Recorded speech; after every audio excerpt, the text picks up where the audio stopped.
How to change your password in Duolingo. Hi everybody, welcome back to Crazy Gamer.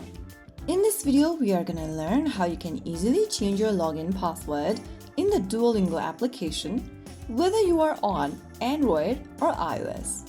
First of all, launch the Duolingo app open on your device and log in. From the home page of Duolingo, go ahead and tap the three buttons at the bottom right corner, which will open up this expanded menu where you'll need to click Profile.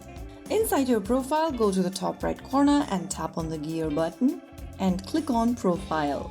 Inside the Profile section, tap on Password option and enter your old password in the first field. Now head over to the next field and write down a new password you want to change to.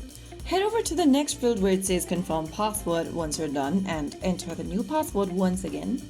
Just repeat it to make sure you are typing it incorrect. And finally, click Save at the bottom. And now you have successfully changed your password for Duolingo. Changing your password on Duolingo regularly is a simple way to protect your learning progress and personal information.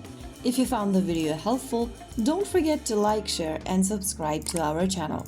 I will be back again in the next episode. Thank you for watching.